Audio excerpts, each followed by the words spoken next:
چې راشي او تاسو ته څه بیان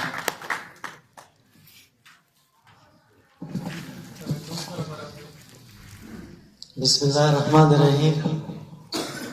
دا ترنم ټیم نه دی، مېلمانه راته شاته ناست دي، دوی به خپلو کورونو ته ځي، چا پکې دیوالونه هم سپک سپک. د غزل یو څو شعرونه دي حضرت صاحب. طوطي خبرې زده کړلې، خارو خبرې زده کړلې. طوطي خبرې زده کړلې، خارو خبرې زده کړې. د دې نه علاوه ډېرو مرغو خبرې زده کړې. زمونږه معاشره کې بوډا خلک روان دي، زمونږه معاشره کې بوډا خلک روان دي. زلمی شروستو پاتې جنکو خبرې زده کړې. سروغ چې پکې وو هغه د سیل مې لیونی شو، سروغ چې پکې وو هغه د سیل مې لیونی شو. زمونږ ښکلي وطن کې لیونو خبرې زده کړې. او پهیر هم په پوله د رښتیاو نه تېرېږي، پهیر هم په پوله د رښتیاو نه تېرېږي. د خلکو د دروغ او دوکو خبرې زده کړې. نه چې و په ښځو نه سړو کې حساب چرته، نه چې و په ښځو نه سړو کې حساب چرته. نیمجوب له خلکو هم نن د سړو خبرې زده کړې. مونږ خو قانون د لاډ میکانې زده کوو دلته، مونږ خو قانون د لاډ میکانې زده کوو دلته. دا چا ویل چې مونږ د جرګو خبرې زده کړې؟ مونږ خو عاشقه شاعران نه یو، پوهان نه یو. مونږ خو عاشقه شاعران نه یو، پوهان نه یو. لا اوس مو په ادب کې بس یو څو خبرې زده کړې. یو بل غزل د دروانیکو مادر سیبو.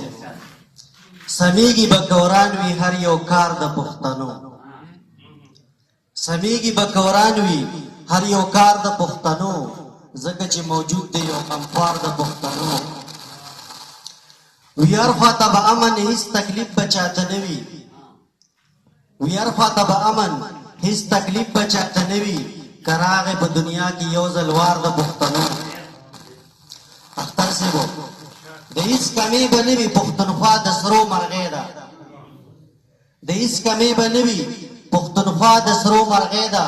که کله لاس کې راغی خپل اختیار د پښتنو. او پښتون بللی نشي که په مال دولت کې پټ وي، پښتون بللی نشي که په مال دولت کې پټ وي. چې څوک نه وي روان په نیغه لار د پښتنو. زمانه که ډېر لرې دي په بل وطن کې اوسي، زمانه که ډېر لرې دي په بل وطن کې اوسي. د غوږو اورمه چغار د پښتنو. او څه ګناه یې کړې اخر څه قصور یې کړې، څه ګناه یې کړې اخر څه قصور یې کړې. ګریوان شولو په څه ګناه تار تار د پښتنو. او کله راته لر کله په بر کې کندې کني، کله راته لر کله په بر کې کندې کني. ورکړې د شین سترګو د قرار د پښتنو. دا د مغربي تهذیب اثر په بازو شوی، دا د مغربي تهذیب اثر په بازو شوی. که خاورو کې خړ پړ دی نن دستار د پښتنو.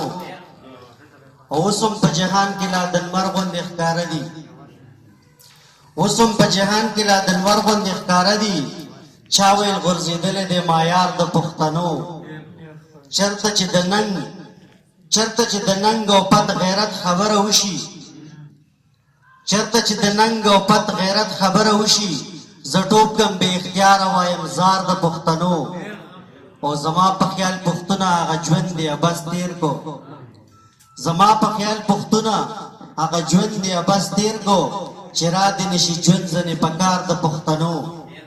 خدمت کوي په نره د پښتون ولس دپاره، خدمت کوي په نره د پښتون ولس دپاره.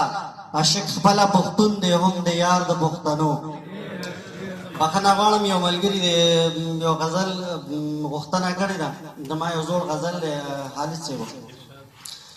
زما خو دغه د ارمان کلی دی، زما خو دغه د ارمان کلی دی. د جانان کلی په ما ګران کلی دی. که چاته سپک ډېر د نظر ښکاري، ما ته خو سم د ګل په شان کلی دی. بغیر له ده نه ورانو جاړ ښکارېږي، بغیر له ده نه ورانو جاړ ښکارېږي. زما په یار باندې ودان کلی دی. او ما پکې کړې ده د عشق جواري، ما پکې کړی د عشق جواری ډیر مې د خوښ که د تاوان کلی دی د جانان کلی خو هر چا ته ګران وي خو په ما پور د سم اسمان کلی دی دغه دوه نیمې ورځې ژوند به پکې تېروم خامخا ګوران کلی دی چې ورځې شپې پکې عاشق تېروي په ما ګران ځکه کالو خان کلی دی